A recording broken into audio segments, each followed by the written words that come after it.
À l'occasion de la Journée internationale du travail, les 6 centrales syndicales du Togo ont saisi l'opportunité pour exposer au gouvernement les principales revendications des travailleurs et travailleuses du pays. C'est au cours d'une cérémonie organisée à la Bourse du Travail de la Confédération nationale des travailleurs du Togo, CNTT, en présence du ministre de la Réforme du service public, du Travail et du Dialogue social, Gilbert Bavara, ainsi que de plusieurs autres membres du gouvernement, qu'un mémorandum de doléances a été solennellement transmis.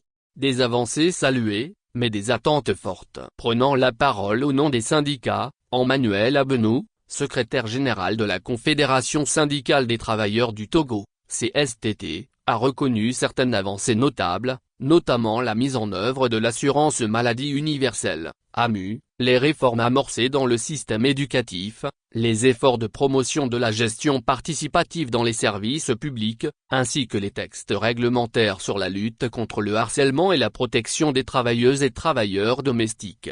Mais après ces notes positives, place aux revendications. Les syndicats ont soumis une liste de 12 doléances, allant de la revalorisation salariale à l'élargissement de l'AMU, en passant par le renforcement du dialogue social et la révision de plusieurs conventions collectives. Les principales doléances syndicales: 1. Révision et application effective de la convention collective interprofessionnelle et du nouveau SMIG. 2. Révision des conventions collectives sectorielles. 3. Revalorisation des pensions des retraités du secteur privé. 4. Rehaussement de la valeur indiciaire et de la grille salariale. 5. Mise en place de comités de santé et sécurité au travail dans toutes les entreprises. 6. Subvention pour la formation syndicale et l'éducation ouvrière. 7. Extension de l'AMU aux travailleurs du secteur informel et agricole. 8. Révision à la baisse du taux de cotisation à l'AMU. 9. Promotion du dialogue social dans toutes les branches d'activité. 10. Institution et revalorisation d'une prime de transport pour tous. 11. Ratification et mise en œuvre des conventions 189 et 190 de loi. 12. Résolution des tensions entre chambres régionales des métiers et syndicats d'artisans. Le patronat formule aussi ses doléances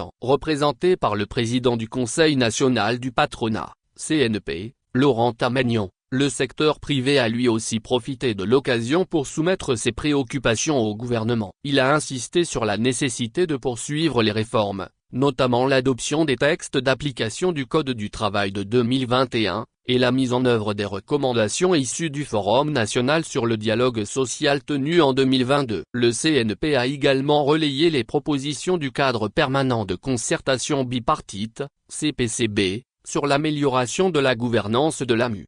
Une réponse attendue du gouvernement. Face à ces multiples revendications, le ministre Gilbert Bavara s'est voulu à la fois attentif et prudent. Il a salué l'esprit de dialogue et la qualité des échanges avant d'annoncer la tenue prochaine d'une rencontre entre le gouvernement et les partenaires sociaux. Nous avons convenu qu'ultérieurement dans les jours et semaines à venir, le gouvernement va initier une rencontre et des discussions avec les partenaires sociaux afin que nous puissions faire le point des différents défis auxquels le monde du travail continue à être confronté, a-t-il déclaré. En attendant, les syndicats et les travailleurs espèrent des actes concrets, au-delà des promesses. Car si les avancées sont reconnues, la cherté de la vie, les conditions de travail précaires et le manque de justice sociale demeurent des préoccupations pressantes.